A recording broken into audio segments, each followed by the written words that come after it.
Hello, I'm Liz from Yabber Yakka, and today we're talking about handling criticism.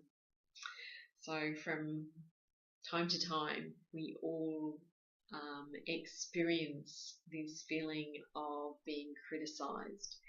So, it's important that we have some skills to be able to handle that in a way that is constructive and helpful for us and for the other person. So, first of all, let's sort of understand what is criticism, and from there, what might we do about it? So usually criticism is generated by other people because in some way, shape or form, there is some unmet need for them. And usually criticism is there is some unmet need, and uh, they see us as having not met that need. So we're responsible. So it's important that, first of all, we understand that criticism can come from two places, two ways. One is criticism comes because the person genuinely wants to support us in being a better version of ourselves, and they've spotted something that they think will help us to be that better version of ourselves. So that's one motivation for criticism.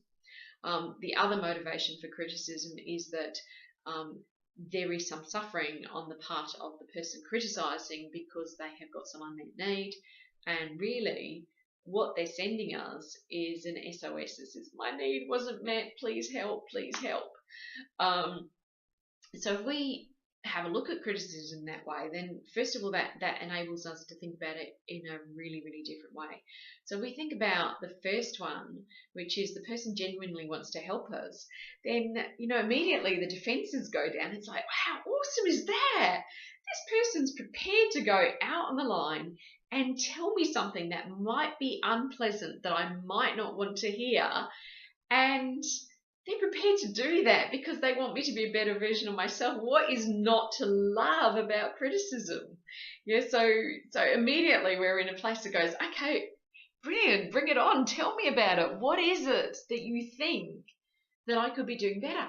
And like we get really curious, and like that whole defensiveness, that whole need to, hold on to this sense of I am this sort of person and I'm going to defend myself in this way. That sort of just like evaporates because actually there's no blame. It's just like, how brilliant. They've got some feedback. They think it'll be helpful. Um, you know, uh, and we can listen to that. But of course, we still sometimes get that gritty, yucky, horrible feeling. And so we still might need to give ourselves a little bit of self-empathy because, sometimes what comes up is a bit of shame or a bit of embarrassment or mortification, self-mortification. Oh my goodness me, I can't believe that I did that. That embarrassment because we've something that we've done, or shame because we've acted out of line with our own values, and so there is this sort of sense of distress because of that, and so we do need to be able to maintain ourselves. So self-compassion is really important, and even sharing with the other person, well, I'm feeling a bit wobbly and I really want to hear what you've got to say, but yeah, just let me get myself together first. Okay, now tell me about it because I really do want to know and I'm really curious about what you've got to say. The next thing is we get curious about the needs that were met and unmet. And that doesn't mean to say that we were wrong or right. Yeah, so we're not looking for wrong or right. We're just looking for, that's really interesting information about how when I did that or when that happened, that this need wasn't met. And then we've got some choice. We can take it on board or we don't take it on board. Or we can take it on board in relation to this person, but not in relation to that person. Yeah, so we've got some choice in there. So that's sort of quite easy if we can sort of start to see, yeah, this person's actually gone out of their way to give me information that'll be helpful. But sometimes those criticisms, they come with a different energy, don't they? Like, whoa, get back, hold on. And that energy is all about that's an SOS, yeah.